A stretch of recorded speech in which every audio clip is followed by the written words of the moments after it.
Entre el río de Garona y el río del Ebro es donde se asienta el antiguo pueblo vasco, y en el medio de estos ríos se encuentran los refugios de los vascos cuando les atacaban los invasores, aunque poco se sabe de este pueblo antiguo. Parece que estaba compuesto por diferentes tribus, todas con similares costumbres y lengua, que es el euskera, o eso se narra por los romanos, que fueron los primeros que llegaron, y contarlo el siglo y antes del Cristo. Los romanos llegan a la península desde aquí y la conquistan toda. También llegan a las tierras vascas y lo hacen con ganas de quedarse. De hecho, estos estuvieron nada más nada menos que 600 años. Y eso no pasó así. Algo bueno trajo la conquista romana. Durante ese tiempo los romanos construyen calzadas y puentes, enseñan a los vascos nuevas formas de agricultura, tratamiento de minerales y tácticas militares surgen. Además, las primeras ciudades, entre ellas Pompeya, que sería Pamplona hoy en día.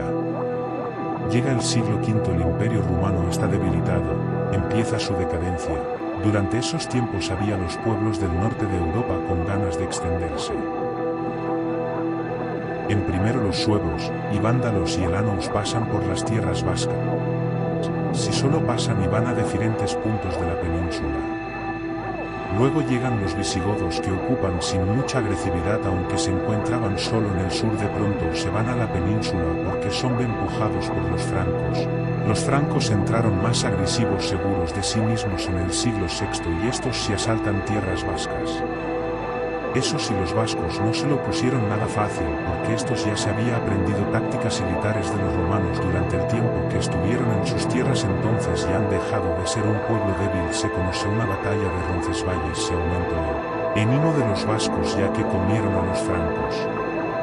Por la otra parte, en el año 712, los musulmanes entran a la península sin ninguna dificultad, ya que la gente aceptaba la religión y aceptaron ser gobernados por el califa en tiempo récord. Solo en 2 años ya tenían gobernado, hasta llegando al río Ebro, lo que ha puesto a los vascos entre los musulmanes y entre los francos.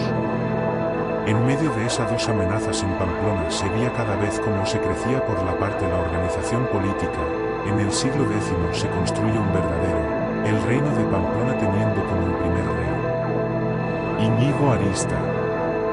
A lo largo de los años el reino de los vascos se ha ido extendiéndose y ganando más territorios. Al principio del siglo XI, con el rey Sancho el Mayor, llegó a alcanzar la mayoría de las tierras de alrededor. Los años de oro del reino se fueron acabando. El reino, que todavía se llamaba Pamplona, un siglo después el rey Sancho el Sabio cambia el nombre al reino y pasa a llamarse el Reino de Navarra. Llega el siglo XII y el de Navarra se ha disminuido eso porque en el península han surgido dos grandes reinos.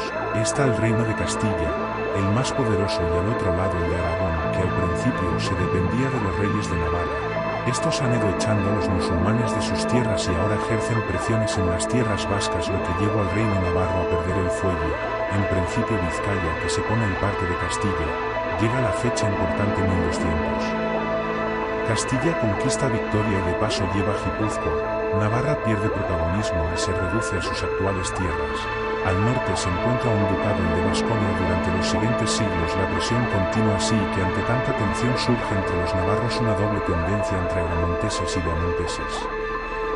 Los llamados los agramonteses optan por mantenerse bajo la monarquía navarra. Los beamonteses, al contrario, prefieren pasar a la monarquía castellana, y de esa forma llega el siglo XV, cuando la reina Isabel de Castilla y el rey Fernando de Aragón se casan, no precisamente por amor, sino con el objetivo de juntar sus dos reinos bajo los mismos monarcas. Empiezan a llamarse reyes de España y continúan la conquista. Primero se quedan con lo que era el reino de Granada y Navarra hasta el año 1512. Conquistaron el reino de Navarra y los navarros pasan a depender de los monarcas españoles, pero sucede algo importante: los monarcas permiten que los Navarra conserve sus fueros, lo que significa que sigan teniendo una fuerte autonomía, lo que supone que pueden seguir prácticamente gobernando a sí mismos, pero aprovechando la situación de estar bajo la monarquía española, poniendo a participar en sus políticas, y muchos se unen a las ganas de conquistar el mundo y se embarcan a hacerlas Américas. Por eso podemos encontrar mucho apellido vasco al otro lado del océano.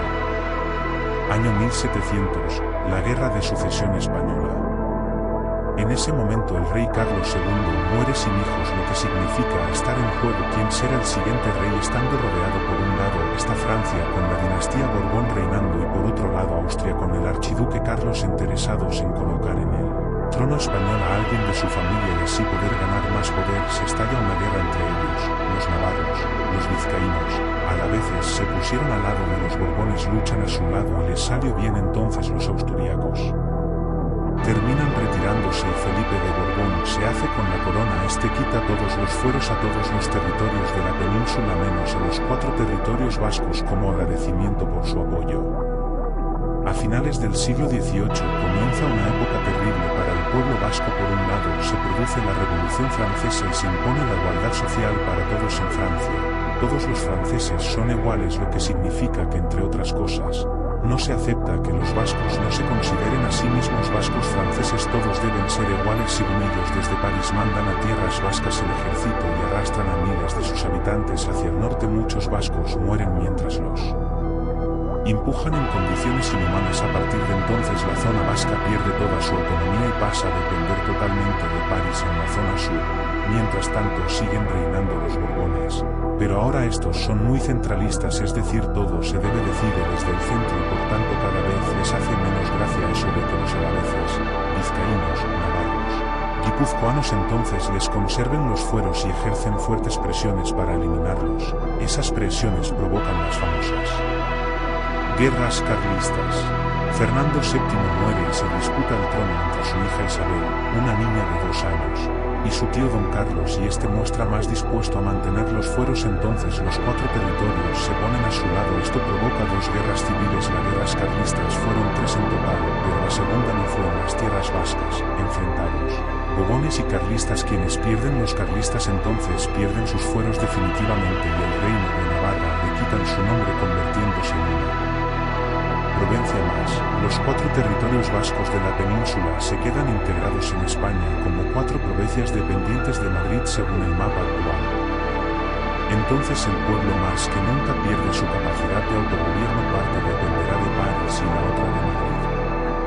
Es cierto que los vascos perdieron sus guerras, pero siguen con ganas de defender sus derechos y su identidad. En Navarra se crea todo un movimiento intelectual y popular a favor de la idiosincrasia vasca y en Vizcaya aparece Sabino Arana, que empieza a hablar de independencia ya no solo de fueros. Funda el PNV, crea la Icurriña y acuña el nombre de Euskadi. Este nombre se utilizará posteriormente para referirse únicamente a Guipúzcoa, Vizcaya. Álava este impulso nacionalista, sin embargo no crece.